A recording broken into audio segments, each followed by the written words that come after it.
Assalamualaikum warahmatullahi wabarakatuh. Selamat sore para pencinta Kang Mas Channel dimanapun Anda berada. Semoga di sore hari yang indah ini Anda semua dalam keadaan sehat walafiat. Alhamdulillah, di sore hari yang cerah ini Studio Kang Mas Channel kedatangan para tamu istimewa. Siapa lagi kalau bukan abang kita, Abang Suhermin. Selamat sore Kang Hermin. Sehat ya? Alhamdulillah. Terima kasih sudah datang. Beliau ini adalah tokoh pemuda dari wilayah Kecamatan Babelan dan juga beliau adalah sebagai Ketua KNPI dari Kecamatan Babelan. Ada juga tamu kita yang istimewa malam ini, sore ini, yaitu Bapak Raymond. Assalamualaikum Bang Raymond. Sehat Bang Raymond ya? Alhamdulillah. Dan juga di sore hari ini nih, biasanya saya hanya berdua. Kali ini saya kedatangan sekaligus 3. Siapa lagi? Ini ada lagi nih tokoh dari lingkungan PGH, Kang Supri. Selamat sore Kang Supri. Sehat Kang Supri. Kok lemes banget kayaknya nih? Belum ngopi. Oh, belum ngopi. Tolong kopi ya, kopi. Aduh, ini tamu kita nih. Ya, terima kasih ya. Oke. Sudah ya. Aduh, terima kasih nih Bang Amsar nih kopinya. Oh, silakan. Siap. Masih Bang. Sesuai tema ya. Ya, Kopi Bang Nas. ini kebetulan kopi Pak Nas, maka nggak lengkap kalau nggak ada kopi. Oke. Panas ya, panas. Ya, silakan diseruput dulu. Diseruput dulu. Aduh. Diminum ya? Ya, diminum Biar dulu. segar, diminum. biar segar. Santai aja, santai. Sore ini kita akan ngobrol-ngobrol. Ini kalau udah ngopi, kiblat kita nggak tahu kemana. Kita akan ngobrol-ngobrol terkait masalah situasi politik yang sedang ramai saat ini. Wih, luar biasa. Ya, kemarin itu kan kita sudah dengar ada beberapa calon presiden yang Lalu? sudah mulai Udah mulai up gitu ya. mulai booming. Booming ya. Luar biasa. Juga ada kisru-kisru terkait tentang apa namanya calon-calon dewan yang sudah mulai bermunculan di mana-mana balihonya. Itu yang akan kita bahas. Oh, boleh. Ada juga nih tadi saya dengar kita sebelum mulai Kang Hermin nyebut-nyebut katanya di wilayah sini birokrasinya agak gimana gitu. Kok bisa? Iya. Sebentar Coba lagi saya kita nanti mulai. akan tanyakan Kang Hermin. Ya, gimana nih? Bang Hermin ini kan sebagai orang Bekasi asli ya Bang ya? Iya. Bekasi asli, lahir di Bekasi.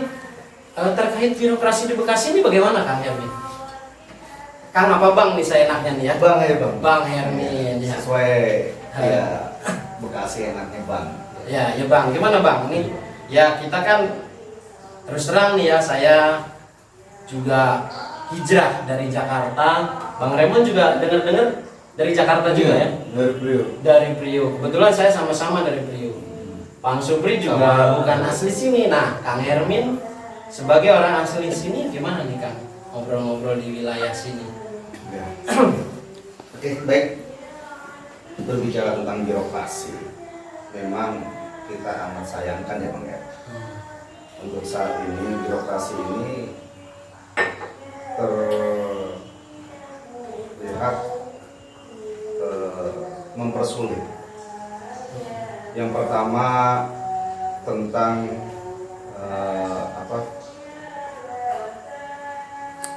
hak masyarakat untuk menerima KTP. Terkadang ada aduan kita masyarakat yang ada di Kecamatan Babelan teramat sulit atau prosesnya lama. Prosesnya lama, ada yang sampai bulanan. Bahkan kemarin saya mendapat laporan tuh ada sampai tahunan. Nah ini yang Untuk ngurus satu KTP. iya itu ngurus KTP. Itu makanya sangat saya sayangkan gitu ya. Nah terkadang juga dari pengurusan kelurahan atau desa ini terkadang ya masyarakat kita itu yang nggak mau repot langsung ke pengurusannya tidak secara individu atau melalui calo lah kalau kata orangnya.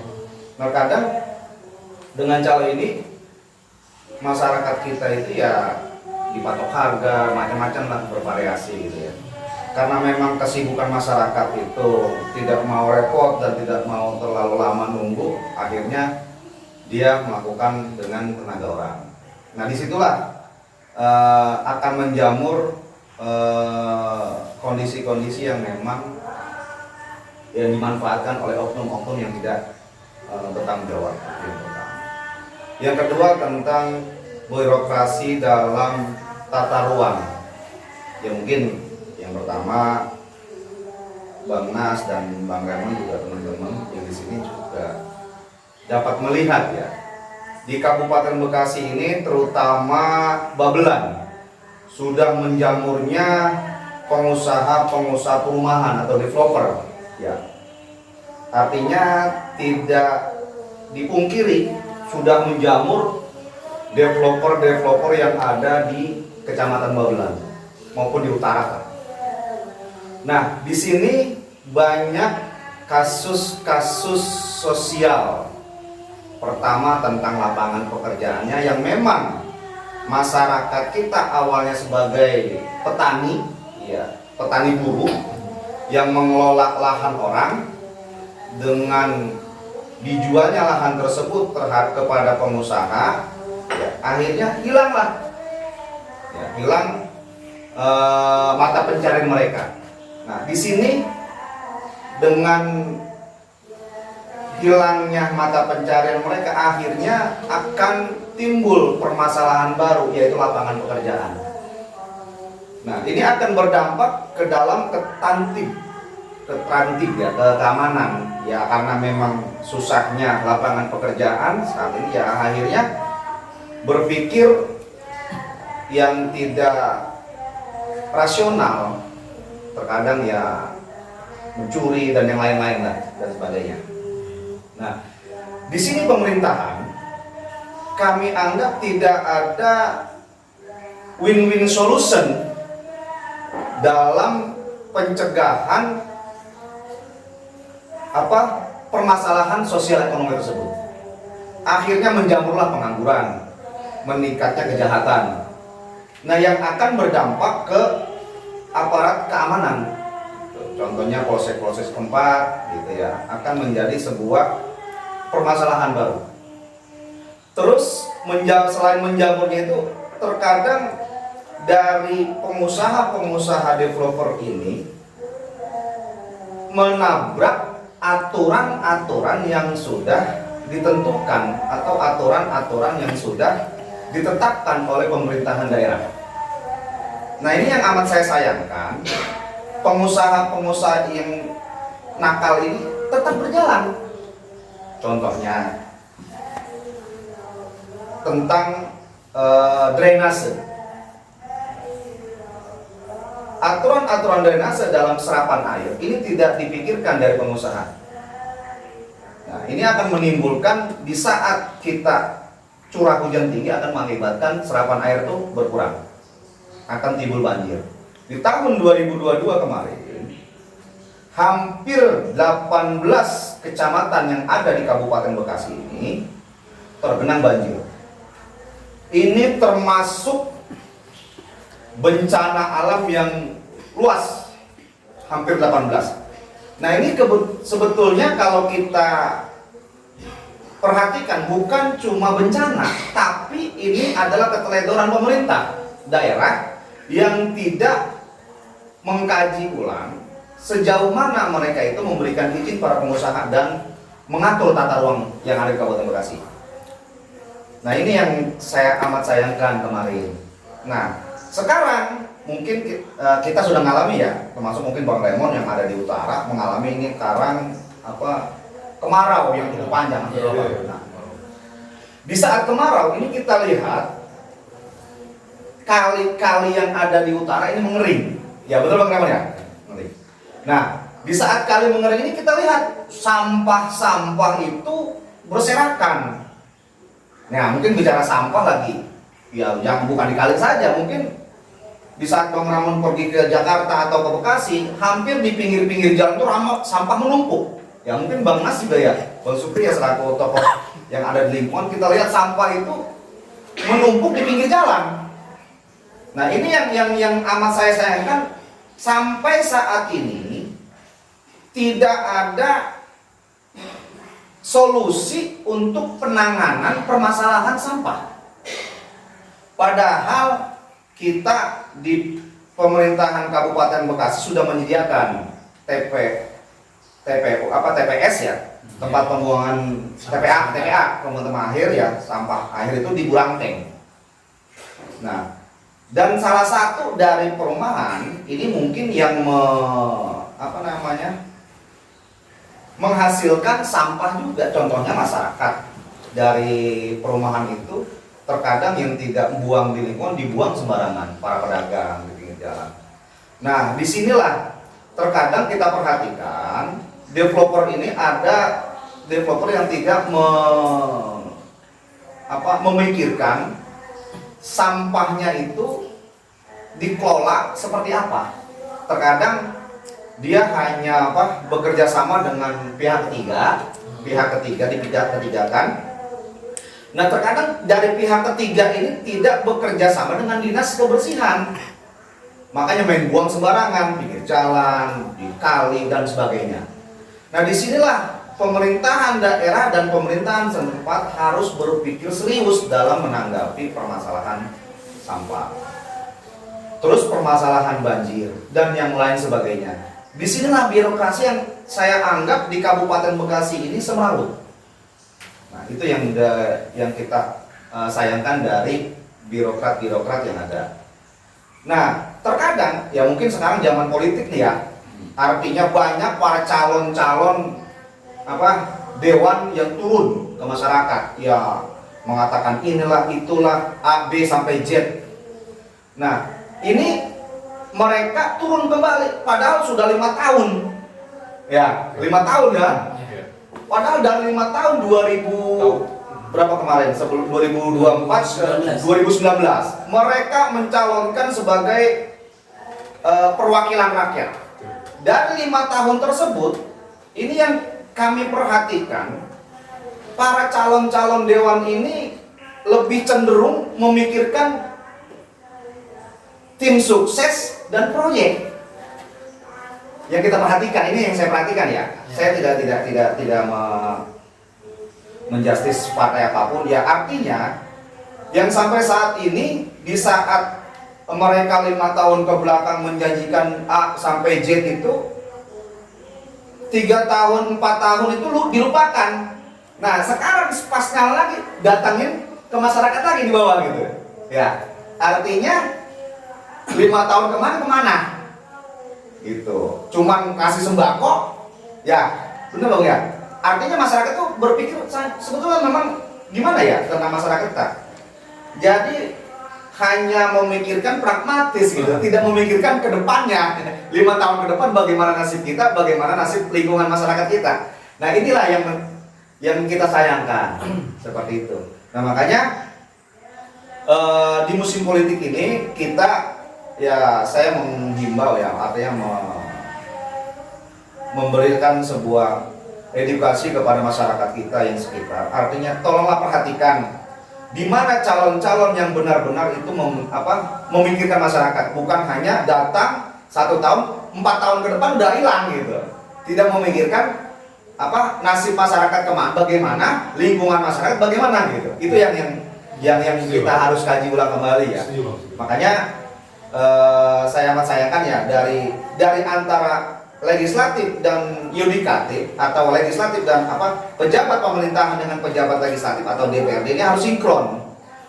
Artinya Dewan DPRD memberikan sebuah aturan atau membentuk undang-undang, pemerintahan sebagai pelaksana harus sinkron gitu. Terkadang pemerintah ke kiri, legislatif ke kanan, artinya tidak sinkron, tidak sejalan, seirama gitu. Nah, makanya inilah yang kami sayangkan di pemerintahan Kabupaten Bekasi ini, yang memang kalau kata saya kita ini sudah kronis penyakitnya. Artinya beberapa aspek pengangguran, terus lingkungan, ekonomi, sosial, keamanan, semuanya udah kronis di Kabupaten Bekasi. Nah, makanya di tahun 2024 ke depan saya harapkan sebagai perwakilan pemuda dan masyarakat, marilah kita bangun Kabupaten Bekasi ini lebih baik. Lebih baik bagaimana kita menata Kabupaten Bekasi ini lebih maju dan lebih makmur. Oke, Kang Hermin. Berarti gini ya Kang Hermin, menurut kacamata Kang Hermin ini sebagai tokoh pemuda, jadi tadi yang dibilang Kang Hermin bahwa birokrasi, terus kemudian pembangunan perumahan, padahal itu semua sudah ada peraturannya ya, iya. termasuk amdalnya semua. Amdalnya. Kalau menurut saya kan, kalau perumahan itu sudah bisa berdiri di situ, berarti secara persyaratan amdal maupun apapun itu, artinya itu sudah beres. Kan akhirnya dia bisa membangun. Kalau itu tidak dilaksanakan, berarti kan dia tidak membangun gitu. Nah sekarang ini kan pembangunan sudah jadi semua nih, berarti amdalnya udah beres. Apa gimana nih Kang? Ya kemarin saya kaji, kalau amdalnya udah beres kan analisis dampak lingkungan. Ya. Tetapi di saat pembangunan itu kan terjadi dampak tidak? Berarti ada kong-kali-kong. Nah, itu berarti kan birokrasi kita ingin terus semrawut gitu. Jadi, seperti itu. Harapan Kang Hermin ini berarti ini kan termasuk nanti kerjaannya para anggota dewan. Anggota dewan. Nah, ini berarti ya kita titip dong nih ke anggota dewan yang akan datang di 2019 mungkin 2024 ini masyarakat harus sangatlah berhati-hati. Apalagi misalkan dia sudah pernah jadi ya. Iya. Sudah pernah jadi kan bisa tahu nih track recordnya begitu. Iya. Bang Supri. Mudah-mudahan. Gimana kalau menurut Bang Supri terkait bicara masalah ini, emang kita punya trauma yang luar biasa ya. Apalagi bicara banjir nih Bang, banjir. Banjir. Sebelumnya Anggota dewan yang udah pernah jadi terus balik lagi tanpa kita terjadi banjir yang tingkat ketinggiannya itu sampai 3 meter. 1,5 meter. Dan waktu itu saya sok nih Bang sih pada saat diumumkan di musola, ibu-ibu, bapak-bapak, ini ada yang ngambang, karena terjadi itu banjir masalah. Barbel, ngambang ini barbel perhambang gitu Bang. Bisa. Emang itu salah satu dalam artian dampak yang sangat sensitif terhadap masyarakat apabila terjadi banjir ya, apalagi ini sekarang ini kan para politikus lebih condong ke gue nih atau berpesona aja, gue ini seperti ini yang penting gue menang. Tapi yang dimaksud dengan Pak Hermi ini dia tidak menyampingkan, lalu tidak mengutamakan, itu juga salah sebenarnya. Saya sih berharap seperti yang Bang Hermi bilang, sinkronisasi pemerintah dan legislatif harus menyatu. Kenapa? Karena apapun namanya, yang kita akan hadapi nanti adalah hujan. Nanti musim ini kan musim kemarau, kita sudah di musim kemarau. Nanti kan musim hujan tiba, waduh luar biasa banjirnya. Kalau saya begitu seperti itu. Ya. Supri itu Mas ini. Ini Kang Remon kan kita ini pernah tinggal di Priuk nih Kang Remon ya. Bertahun-tahun dulu kita sering banjir ya. Tapi setelah pemerintahan kita dapat yang bagus, sekarang Priuk yang dulu banjir nggak pernah banjir lagi. Nah itu mungkin sebagai apa namanya Kang Remon ini dari orang utara ini gimana nih Kang melihat Bekasi nih dari sisi kacamata Kang Remon ini, terutama di wilayah kita nih, kita kan tinggal di Kecamatan Babelan. Gimana nih Kang menurut Kang Remon nih? Ya, saya pindah kemari tahun 2016. Saat pertama kali pindah kemari, memang di lingkungan itu saya lihat kok nggak ada got. Drainasenya. Iya, Utama itu. got nih. Iya. Iya. Kalau kita nge-got sebenarnya. Kalau bahasa Drainase. Selokan lah ya. Selokan itu diciptakan oleh situasi perumahan dan batas jalan. Betul. Bukan memang harus diprogram drainasenya. Seplennya udah ada. Iya. Itu Jadi salah gitu. Terus ketinggian selokannya itu antara rumah dan jalan hanya semata kaki. Jadi nggak kurang dari. Di Bekasi ini seperti itu. Nggak kurang nggak. Itu nggak bisa juga. Tapi ya namanya saat itu saya harus hijrah karena situasi konflik di utara. Saya pindah kemari. Nah, dalam perjalanannya ternyata tadi antara birokrasi dengan masyarakat kita yang ada di sini nggak ketemu. Kenapa? Karena saya mewajarkan daerah Babelan ini khususnya masih pakai metode jawara, gitu, ya kan? Jadi lurah, anak buahnya banyak. Terus yang jadi lurah, yang jadi kepala desa, komponen masyarakat, komponen pejabat di struktur kelurahannya orang-orang dia. Tim sukses. Ya, tim suksesnya dia yang jadi. Nah, sementara kalau di sana beda karena utara itu PNS semua. PNS, ya. Kalau di sini kan cuma sekretaris desa doang yang ASN. Terkadang sekretaris udah nggak ASN. Nah, makanya ya kan kadang-kadang nggak ASN. SDM-nya tidak memadai. Iya, ya kan? Artinya itu tadi nggak memadai. Iya. Yang tadinya main di kebun, Iya. karena jadi tim sukses, Jadi bendahara. ya kan? Yang akhirnya dampaknya ke wilayah. Ketika ada developer atau pengusaha perumahan datang dengan uang yang sekoper, Iya. yang dihadapi birokrasi yang SDM-nya tanam itu apa namanya itu timun suri. Ya kena lah. Ya, amdalnya udah urusan gua. Ngerti dah gitu. Gitu ya. Akhirnya di perumahan itu begitu sampai sekarang. Iya. Apalagi Taman Flamboyan nih yang ada di sini. Ini udah nggak jelas apa masuk di pemerintahan, apa masih developer. Ya nggak jelas. Karena sekian hektar itu surat menyuratnya baru dan masih 3 orang yang punya. Belum ada pecah. Oh, belum pecah. Nah, Jadi belum punya sertifikat nih masyarakat. ya Allah walam bisawab. Ya. Iya. Ya, itu yang saya nggak tahu. Yang penting saya artinya bayar tetap bayar selaku masyarakat yang patut pajak. Itu tetap bayar perumahannya kira-kira. Gitu. Nah, kaitan dengan birokrasi dan situasi di Bekasi sekarang khususnya di Kecamatan Noplan, memang saya sepakat sampah-sampah itu luar biasa. Dan saya pernah bilang yang menyebabkan orang Jakarta yang berdomisili di sini. Kenapa sampah menumpuk begitu ke orang-orang Jakarta? Berapa perumahan? Terus ya, di daerah perumahan itu tidak ada yang namanya penampungan tempat sampah. Jadi mereka buang melalui teman-teman daerah lokal, kearifan lokal ini punya mobil dan kita pakai. Dia hanya seminggu 2 kali, seminggu 3 kali. Buang sembarangan ya? Iya kan, ke mobil tuh seminggu 3 kali dia datang. Nah di sela-sela yang nggak dia datang ini kebetulan kita ada sampah banyak. Masukinlah karung. Bawalah tuh keluar sana sepanjang jalan. Di antara penumpang dia tendang di luar semua. Buang ke kali. Iya. Ya, memang terus lambatnya birokrasi di Bekasi ini karena terhambat alat transport ini. Saya lihat itu dalam satu jalur panjang ini di jalan Pertamina Raya ini dia paling 1 truk gitu. Itu pun udah kubik kan muatnya paling 4 kubik itu udah penuh. Sementara masih ada sampah lagi. Yang besok nggak mungkin dia datang lagi. Kan kalau pembuangan gimana Pak? Burangkeng. Iya, Bukan pada rumah. bukan. Itu kan mungkin saja sudah penuh juga di sana. Jadi ya memang Bekasi saat ini memprihatinkan tentang sampah, apalagi di musim kemarau, di musim penghujan, yang banjir itu sampah semua. Ya, sih Bang. Jadi bisa dikategorikan kemarau jadi musibah, hujan jadi musibah. Iya. Tapi manusiawi ya. Iya, manusiawi. Panas minta hujan, hujan minta panas. Iya.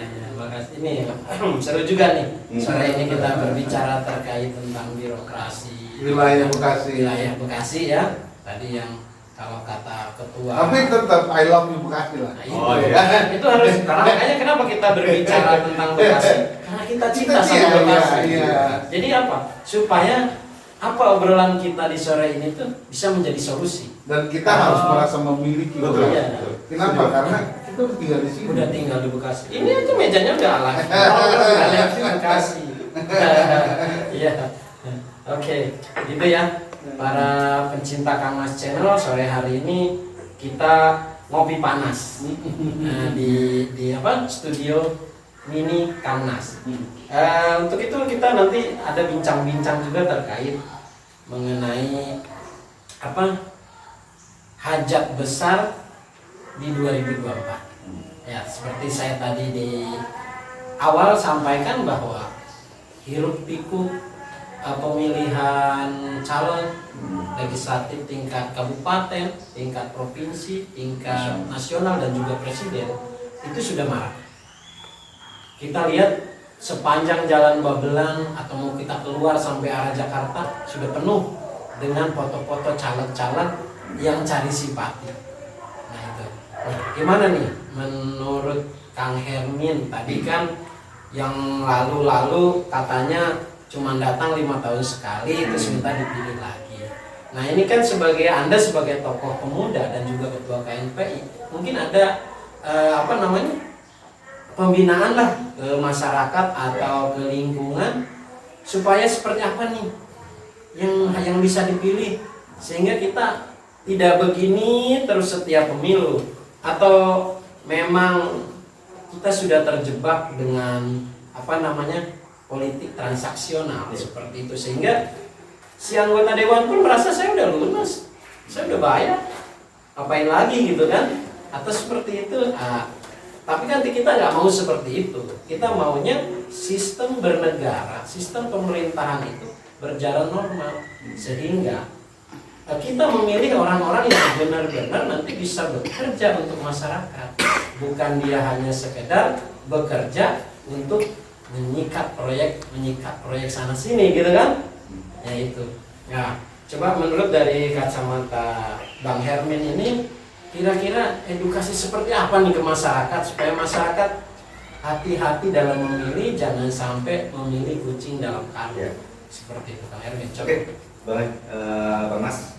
Saya menggarisbawahi tadi perkataan dari Bang Raymond ya. Posisi dari proses pemilihan kepala desa. Pemilihan kepala desa yang memang kalau kepala desa dan lurah beda ya. Kalau lurah itu PNS, kelurahan. Kalau kepala desa itu kan masih posisi politik.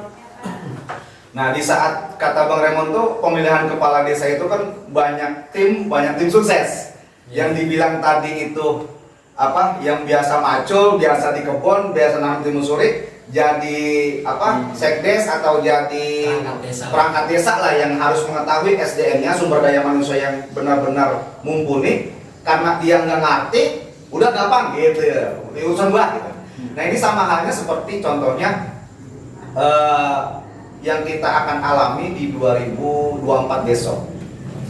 Artinya politik itu yang kita pelajari tahun-tahun lalu ini mahal.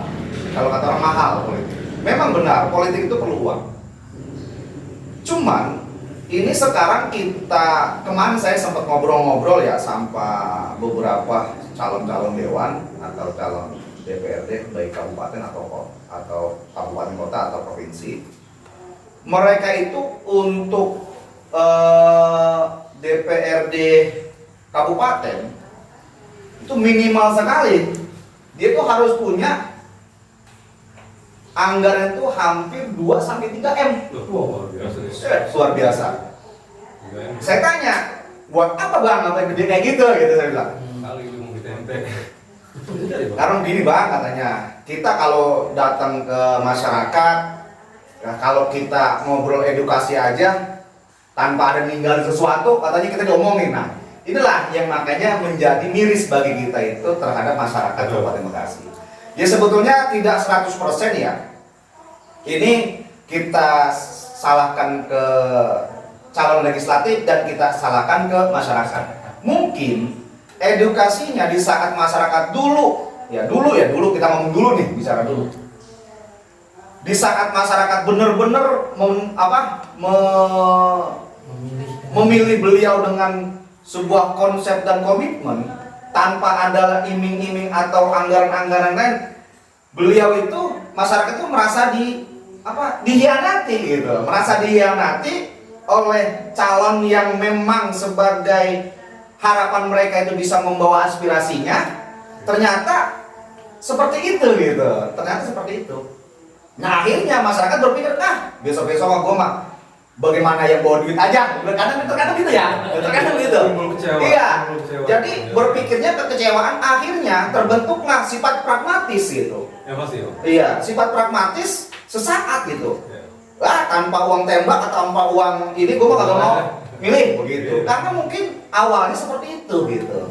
Nah, di samping posisi calon-calon sekarang berpikir lagi, lalu udah gue bayar.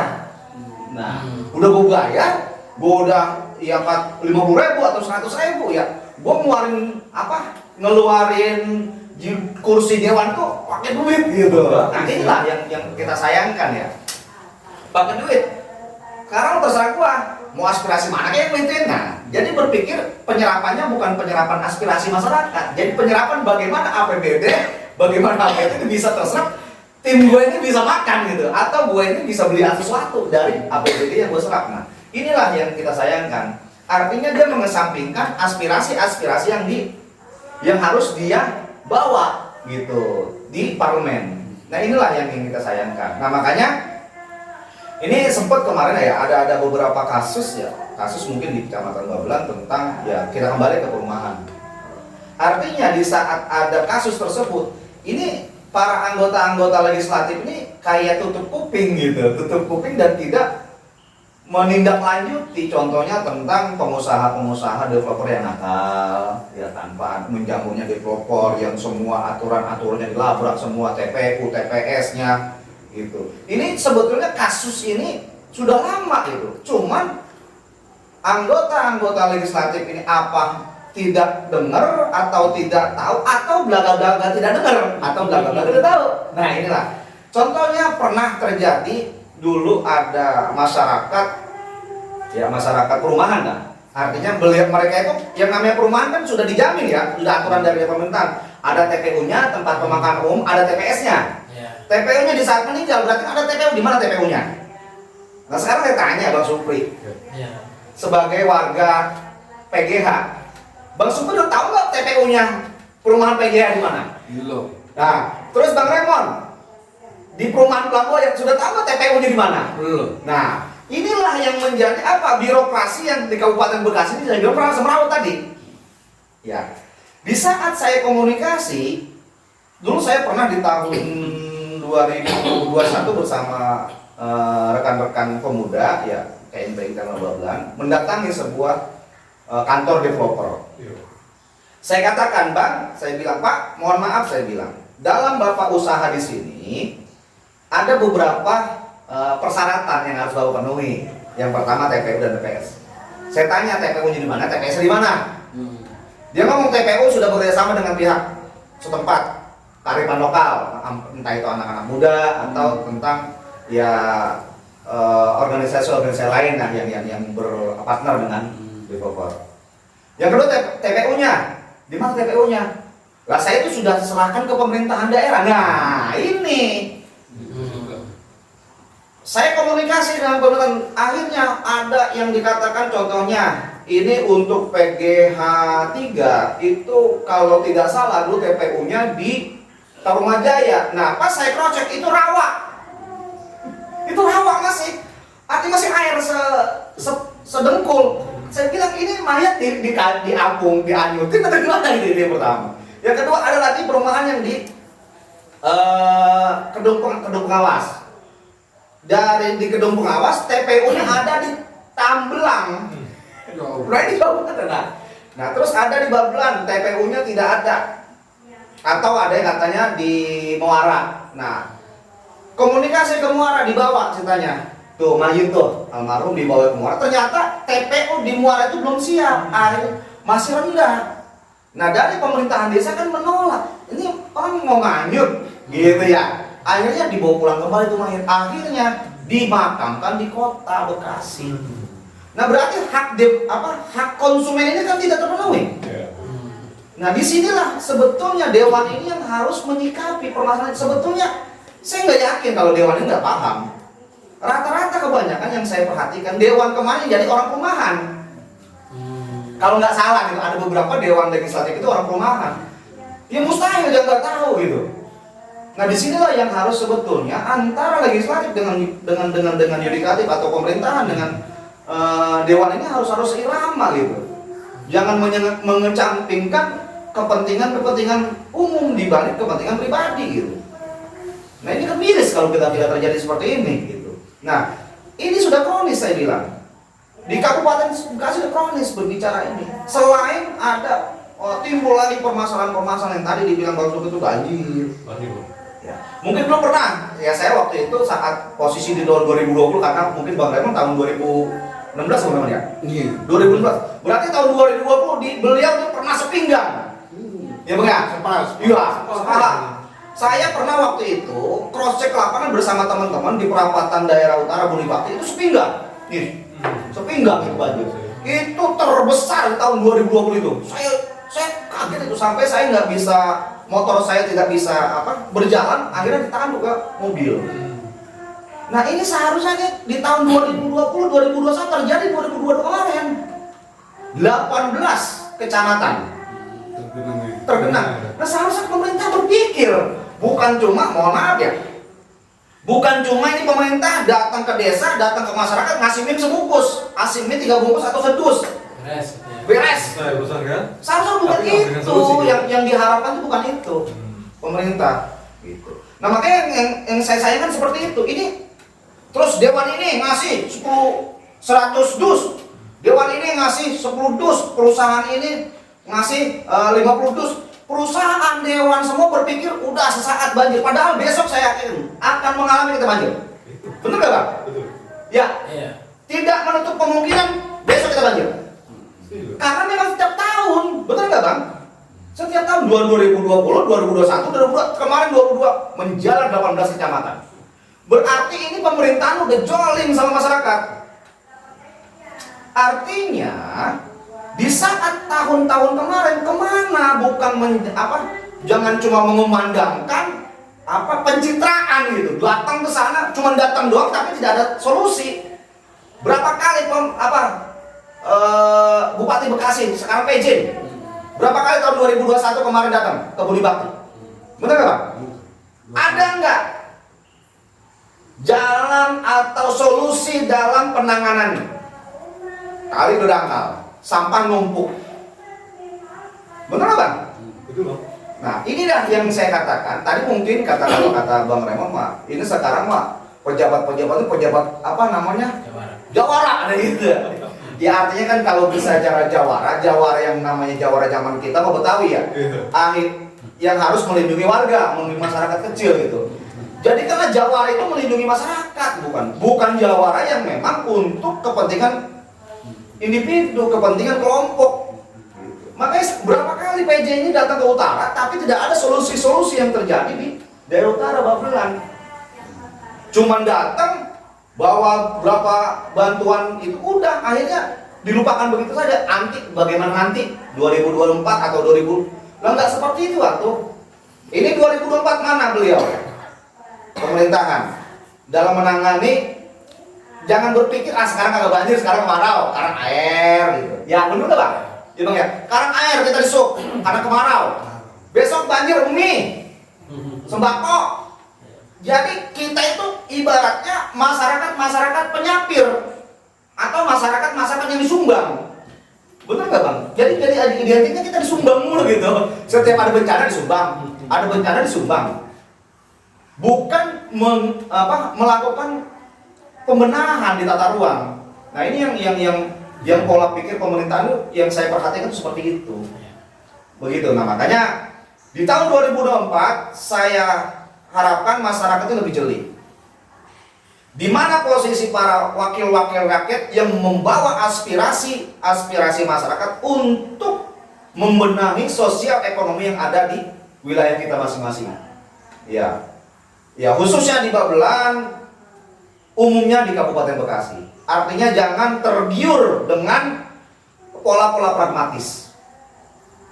Ya, artinya di saat dewan udah mengeluarkan uang, dia berpikir besok gua udah bayar gitu ya, benar Pak ya?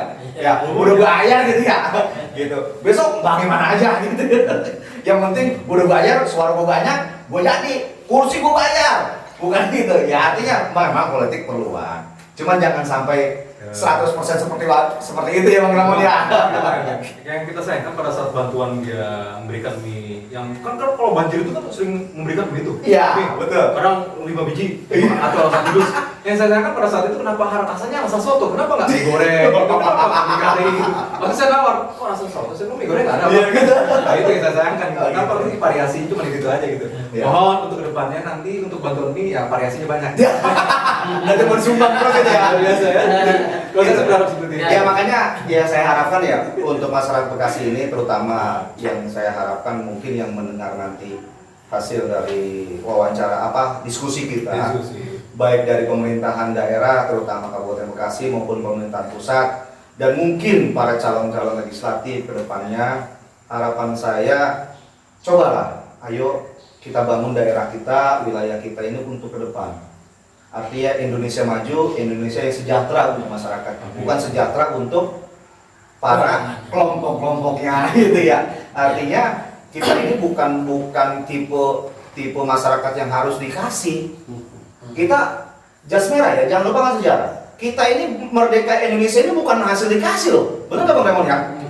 Kita perjuangan, perubahan. Nah, disinilah jangan menjadikan masyarakat kita masyarakat yang dikasih. Masyarakat yang mengharapkan Nah, kasihan. masyarakat ini yang mengharapkan belas kasihan karena kebanjiran gua kasih 5 bungkus, gua kasih sembako, udah. Berarti kan ini pemerintahan daerah berpikir masyarakat itu minta-minta. Betul Bang ya?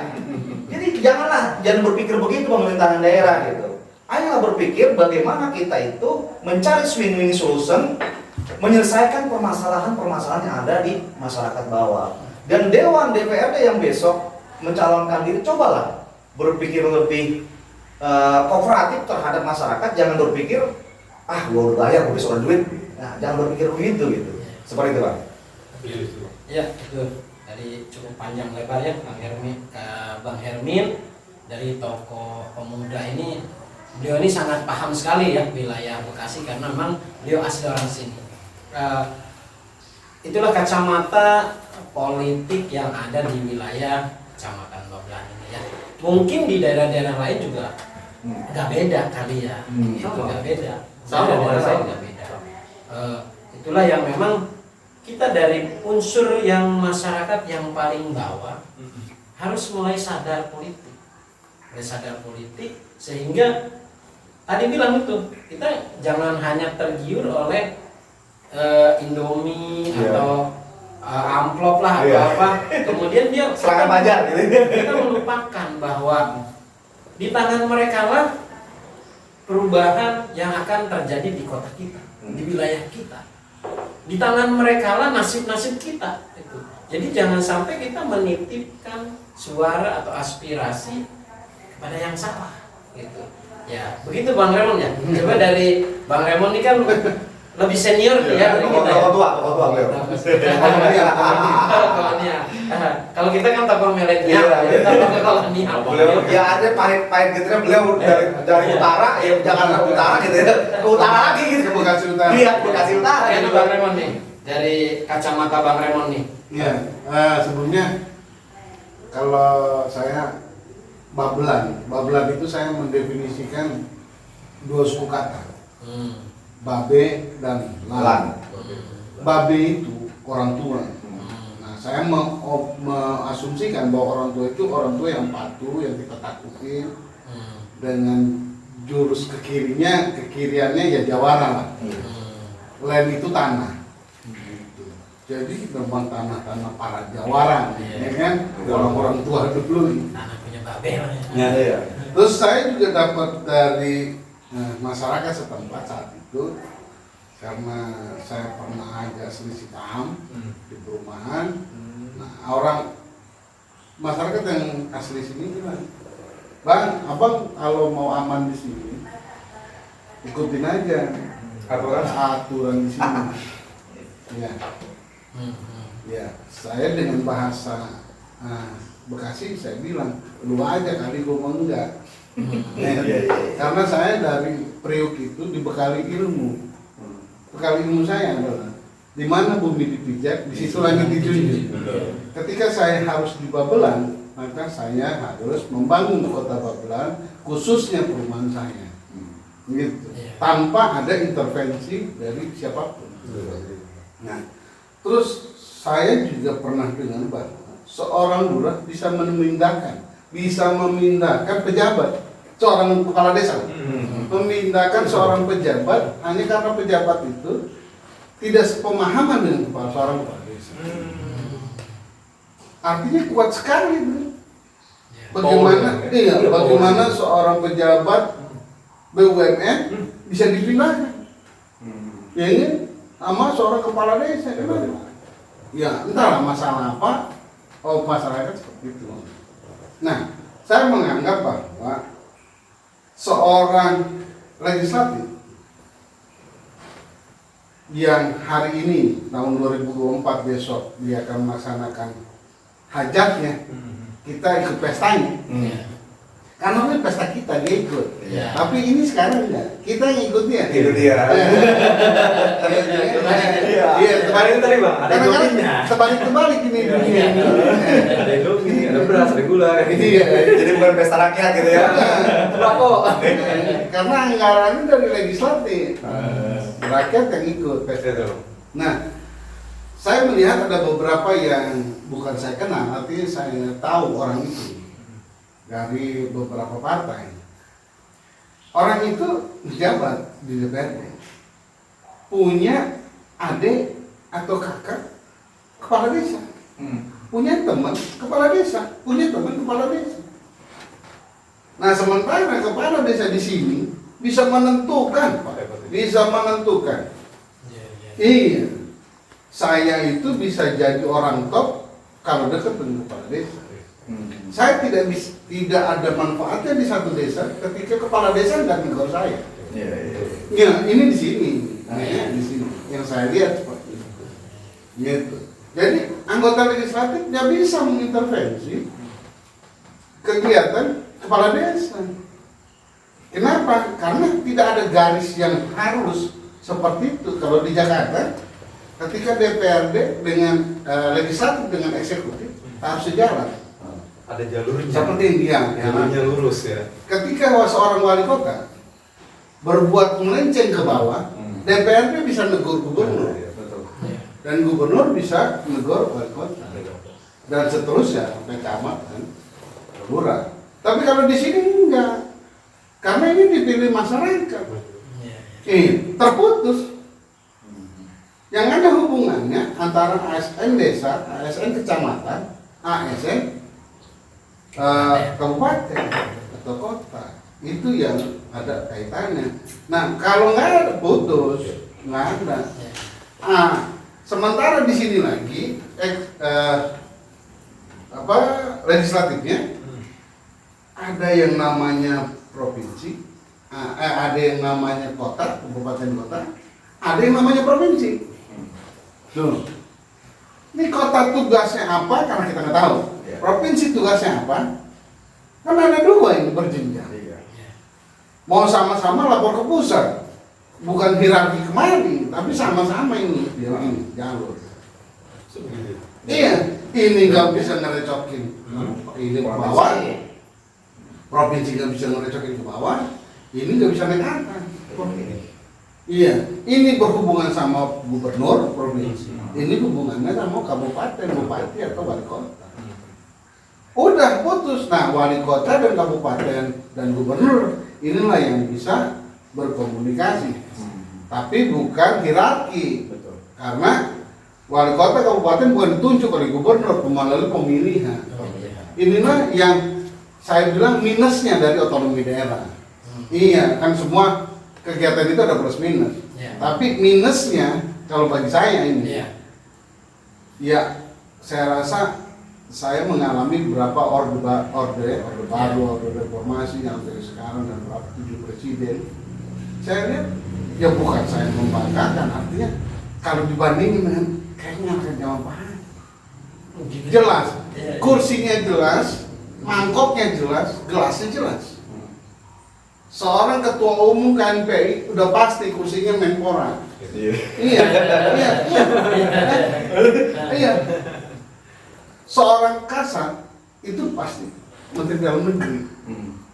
Setelah paripurnanya. Iya. Jadi setelah purnanya dia udah ada tugas, udah ada kursinya. Sekarang ini nggak jelas. Bagaimana seorang wakil ketua umum dalam satu organisasi besar, salah satu wakil ketua umum di organisasi besar di Indonesia ini jadi menteri. Terus kaitannya apa ini? Sementara ketua umum anak mantan seorang menteri, kan nggak masuk akal ini ngapain? Keterkaitan politiknya seperti itu kali Bang, dinasti kan. Ya salah, bukan salah. Artinya ini udah jelas sekali nggak semrawut kan. Ya karena itu tadi ya, keterkaitan politik yang dekat. Jadi dinasti bagaimana gitu Bang? Hubungan antara politik bagaimana seperti itu sampai kerja. Ya, pasti ke semua kedekatan. Dari zaman Pak Harto pun semua kedekatan. Radius Prawiro itu masih kerabat, ya kan? JB Sumarlin itu masih kerabat. Begitu juga sekarang nih, ya kan? Kayak menteri termuda 33 tahun Menpora masuk tiba-tiba ujuk-ujuk Jadi kan? Iya. Ya kan itu juga Kedekatan. Cuma ya mungkin porsinya sekarang ini berbeda dengan porsi dulu. Kalau dulu kan emang terarah. Kalau sekarang mungkin gimana gitu Bang? Kalau menurut Abang sendiri? Ya seenak deh. Kalau dulu itu ibaratnya berjenjang. Berjenjang. Nah, jadi artinya terlihat Jadi kalau sana, dia mau menjadi apa, ya duduki dulu jabatan ini gitu. Nanti Iya, bersakit-sakit dulu. Iya. Iya. Sakit-sakit dulu, ya 30 Jadi istilah bahasanya. lampau, setelahnya capek kita Bang, karena 30 gitu. Bisa deh. Jadi gitu, jadi anggota legislatif di Bekasi ini, anggota legislatif di Bekasi ini memang nggak bisa secara apa ya mengikut campurkan atau mau peduli terhadap masyarakat melalui birokrasi sulit kayaknya. Kalau di sana kan ada musrembang, semua di sini ada musrembang juga. Ada sini ada. Cuman jenjangnya akhirnya itu mau dibawa kemana? Ke kabupaten, mau mentok di kabupaten. Ada PJ kemarin datang tahun 2000 banjir itu kan, ke jalan itu tuh. Iya. Iya. Betul. Yang depan futsal. Iya, musola sekarang di Tutup. Iya, lagi diuruk kan lagi ditutup tuh. Itu PJ sampai dalam sekali. Coba udah berapa tahun? Iya. Dari 2021 akhir 2022 sekarang 2022. Iya. Tahun hampir 2 tahun. Jadi 22 tahun ya, 2 periode dia. Jadi PJ Kabupaten Bekasi. Belum ganti-ganti juga. Iya, belum ganti-ganti, tapi mana solusinya gitu ya Bang? Ya artinya yang saya lihat legislatif sama eksekutif untuk di kalangan kabupaten karena sama-sama dipilih oleh masyarakat, kayaknya nggak bisa karena salah satu petinggi di legislatif yang jadi kepala desa ini di kita teman-teman dari semua katanya dia nggak mau ngerecokin anggaran desa yang 1,3 ya 1,3 M itu anggaran desa yang diawasi mau ditambah lagi karena itu presiden. iya betul yang diawasi oleh BPD. Iya. Saya tanya lagi BPD fungsinya apa? Kong lagi gitu ya. Ini bukan mengkritisi yang sekarang, bukan maksudnya. Tapi memang faktanya seperti itu ya. Dalam arti kita melihat faktanya seperti ini kan. Karena gini, di tingkat atas itu ada kepentingan. Ya pasti Bang. Saya bentuk satu lembaga untuk kepentingan konstituen saya. Saya bentuklah Badan Permusyawaratan Daerah yang isinya orang-orang saya. Iya. Yang pro sama lurah gitu ya. Jadi berarti kan secara sistem, secara ini maksudnya. Tapi walaupun BPD ini bukan SK-nya lurah, maksudnya gini, lembaganya itu buatan dari provinsi. Karena dia mau menyamakan dengan di kota RMK Dewan Kelurahan Dekel ya, Dekel. Ada badan pengawasan tersendiri. Iya, nah di sini diciptakan seperti itu Badan Permusyawaratan Daerah ya, perwakilan daerah atau permusyawaratan. Dibentuklah itu. Kan ini mainan ini. Gitu, untuk kepentingan orang-orang yang 1,3 tadi. Kalau bahasa kasarnya malah bom dana. Gitu ya. Oh iya. Ya pasti dong, benar nggak? Kenapa sih? Dan saya uniknya di jalan di Bekasi ini, di Babelan khususnya, kok kenapa jalan selalu patah? Nggak ada rata begitu. motor saya berapa kali? Berapa kali kebaikan? Redup, Iya. redup. Dan itu semua sampai ke kota begitu. Betul. Saya bilang ini kenapa? Apa catutan dicatutan? Kenapa harus patah? Tingginya beda. Intinya beda. Ini beda, ini beda. Saya tanya sama situ, Pak, ini 3 desa yang di sini, yang ini Budi Bakti, yang ini Samudra Jaya, yang ini apa nih? Ngedauk. Itu karena penyebab itu tadi bang. Jadi jangan patah-patah ada beberapa orang dia bilang begitu. Jadi siapa yang cair dulu? Beda-beda yang bangun. Siapa yang cair anggarannya dulu? Itu bangun jalan. Setelah bertahun-tahun, ini bangun lagi. Nyambung. Mending. Ada gitunya nih. Ini kalau kena bantos ini. Tong. Apalagi kalau soblekernya mati. Aduh, bekas. Kedengarannya sampai sana bang. Jadi kolong tol itu lihat udah rusak lagi. Saya tadi malam hampir kecelakaan di situ ya. Iya. Gitu. Jadi ya, tapi itulah dinamikanya di Babelan. Dan bukan saya suka, artinya mulai merasa memiliki lah. Iya. Oh, iya. Cintanya kita di situ ya bang. Iya. Oh, begini keistimewaan Babelan. Iya. Sebetulnya gini Pak, tadi yang dikatakan Bang Raymond, saya menggarisbawahi ya. Dari pihak kelurahan atau desa, kelurahan tidak ada ya, desa, pihak desa, kabupaten, provinsi, negara, DPR, RT. Desa ada BPD-nya, kabupaten ada DPRD-nya, provinsi ada DPR Jawa Barat, negara DPR RI-nya. Ada sebetulnya, ini sama. Ada dewan perwakilan. Iya, ada dewan yang memang itu dipilih oleh rakyat, dipilih oleh masyarakat. Kita ambil dari bawah. BPD dulu, kalau di kabupaten DPRD, tapi kalau untuk di desa itu BPD, Badan Permusyawaratan Daerah, desa. Desa. BPD itu membuat perdes, peraturan desa. Nah sekarang kita tanya, mungkin tadi apa tegasnya? Nah, BPD itu membuat perdes. Udah berapa ini BPD membuat perdes peraturan desa, gitu ya? Oh, dia BPD itu BPD hampir sama. bikin peraturan Perdes. Fungsinya Nah, itu. DPR yang membuat perda. Ya Bang ya. Peraturan daerah yang dikaji nanti parlemen.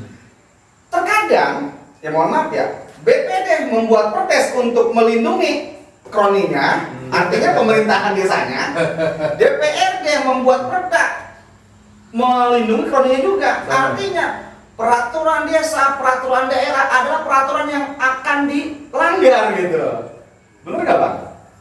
Contohnya, tadi saya katakan, kata Bang Ramon itu 1,3 M untuk dana desa. Itu tergantung dari jumlah masyarakat. Iya, betul. Nah, rencana kemarin entah di liputan apa ya, kan nota keuangan. iya, Nota presiden kita ini akan apa? Akan menambah dana desa gitu. Benar nggak Bang? Akan menambah dana desa. Nah, sekarang saya tanya, di 1,4 itu udah apa yang dibangun oleh desa? Sedang baik struktur maupun infrastruktur. Struktur jalanan, infrastruktur pemberdayaan masyarakat. Sejauh mana pemberdayaan masyarakat dibentuk untuk mengkaji atau apa? Menanggulangi masyarakat yang pengangguran, terus pemberdayaan masyarakat yang mana tidak ada lapangan pekerjaan, dibuat pelatihan. Ini sejauh mana dana desa tersebut digunakan? Terkadang mohon maaf teman-teman kita ini, gila gua jadi lurah itu war duit gede loh. Ini terkadang seperti itu gitu. Nah, terkadang seharusnya Badan Permusyawaratan Desa ini sebagai BPD ini kasih dong masukan terhadap pemerintahan desa. Terkadang dia bekerja sama ini, melindungi gitu. Sebab dana desa tidak akan cair apabila tidak ada tanda tangan BPD. Iya, ketua. Iya. Nah, makanya tadi saya katakan, ya karena nggak mesti itu SDM-nya bagus, nggak mesti dia pinter. Yang mesti apa? Duitnya banyak. Baik dari DPRD maupun pemerintah lain. Nah, ini yang perlu disikapi. Nah, terus berbicara tentang pembangunan. Memang ya mungkin Bang Ramon dan teman-teman juga mengalami bahwa jalanan kita dari ujung Babelan, daerah Pantai Urip sampai ke perbatasan kota, ke Balen, itu suka menggujak. Patah-patah. Iya, kenapa menggujak? Karena kalau di pemerintahan itu ada striking-nya itu pemborong. Kalau ada pemborong atau kontraktor ya beda. kontraktor segini dia ngin, seharusnya kan harus sama gitu. Sama kan, ya? Seirama. Terkadang kualitasnya bagus, ini kualitas jelek. Oh, masih bagus, udah patah, udah ngebul macam-macam. Nah, yang saya sayangkan bagi pengusaha yang jelek buruknya masih dipakai untuk pemerintah Kabupaten Bekasi gitu. Masih apa? Karena apa? Mereka ini alasannya kalau saya tanya, emang kenapa sih ini? Ini bukan berdasarkan apa? Bukan berdasarkan kualitas, bukan berdasarkan SDM kontraktor, tapi berdasarkan kedekatan dan apa? Fee anggaran. Ini ya makanya sampai rekan-rekan kita di pusat itu yang sampai ke ke jaring-jaring KPK itu ya seperti itu. Makanya bagaimana kita menghilangkan korupsi di negara kita tercinta ini amat sulit. Sulit bang. Tapi sesungguhnya abang Hermin ini frontal nih. Oh iya. Jadi dia Luar biasa. harusnya KNP itu jadi mitra sejajarnya pemerintah. Iya. Memang secara ini kan harusnya seperti itu. Itu. Kan? Dia Tapi dari- ini mengkritis terus dari tadi. Kenapa tuh bang? Kenapa? Gini bang, Bagian ini. artinya gini, saya lahir di tahun 80-an. Artinya di tahun 80-an nih, Iya. saya terlahir dari masyarakat yang memang kurang mampu. Iya. Artinya masyarakat benar bawah. Saya anak seorang petani. Di saat seorang petani itu, saya sudah mengalami dulu babulan itu masih kalau kata orang mau jin buang anak, kalau kata orang mah jin buang anak. Mungkin Jin aja males. Iya, jin aja males kemarin gitu ya. Artinya di saat mungkin masyarakat itu masih bisa bercocok tanam, masih bisa motong sampai hasilnya bagus, alhamdulillah masyarakat itu terpenuhi dengan ekonominya bagus. Di saat perubahan agraris menjadi industri, ini bukan menjadi seharusnya kan ada sebuah kebanggaan. Wah, udah maju negara, udah maju daerah saya. Tapi ini bukan menjadi sebuah kebanggaan, tapi menjadi Kemunduran, gimana? penestapaan bagi masyarakat yang memang masyarakat lokal ya. iya masyarakat lokal notabene-nya yang memang kemampuannya itu SDM-nya itu ya paling banyak itu pendidikan SMP. Iya. Kalau nggak macul, kalau tidak ngebon, dia nggak bakal bisa makan. Nah, di saat dengan kebijakan pemerintah membuat lapangan perumahan seluas-luasnya, pemerintahan pusat maupun pemerintah daerah, hilanglah lapangan pekerjaan. Terjadilah konflik permasalahan ekonomi. Nah, di sini sampai kita lihat, mohon maaf ya, orang tua saya terkadang masyarakat yang memang belum siap untuk perubahan tersebut, cuman kuli-kuli panggul, mengais sampah. Ya, karena ya itu jadi preman gitu ya, mohon maaf ya. Karena posisinya mereka itu nggak ada kemampuan, apalagi saya yang bisa saya lakukan di sini gitu. Iya. Tidak ada gitu. Artinya perubahan dari tadinya desa, Iya. mereka bertani, Dan agraris menjadi industri iya, gitu. yang lahan pertaniannya lambat laun habis. Iya, Jadi gitu. perumahan. Sehingga mereka kehilangan lah. Nah, itulah yang menjadi miris bagi kita. Momok. Gitu. Oke. Seharusnya kita bangga gitu. Itu jadi Hari ini kita sudah seru sekali ini bincang-bincang di studio Kang Mas ini ya. Mungkin waktu sudah ini ya. Oke. Kesimpulannya adalah kami ini semua Kang Hermin, kemudian Bang Ramon, Bang Supri itu cintalah dengan Bekasi. Sangat cinta. Walaupun bagaimana, ini adalah tempat kita tinggal. Kami yang Tempat kita cintai. kami tinggal dan Insya Allah mati di Bekasi. Nah, insya Allah. Kita dalam arti kita kritis ini adalah untuk membangun supaya ke depan tempat kita ini menjadi tempat yang ramah. Artinya baik itu bagi kaum lokal, kaum pendatang dan juga pengusaha-pengusaha lain sehingga kita bisa diam di Bekasi ini dengan aman, nyaman, tentram. nyaman dan tentram begitu. Oke pemirsa Kang Mas Channel dimanapun berada, demikian tadi bincang-bincang kami dari hal-hal politik sampai dengan hal-hal lingkungan yang sangat seru sekali. Oke, terima kasih Kang Hermin atas kehadirannya. Semoga sehat selalu dan Sampai terus ketemu lagi berjuang untuk memperjuangkan Bekasi yang Lebih maju dan sejahtera. Kang Remon terima Ya, kasih. ya, Ya, Pak Haji. sehat selalu Kang Amin, Remon ya. amin, Pak Haji. Ya lain kali kita undang lagi. Amin. Kang Supri, Oh, siap. bagaimana?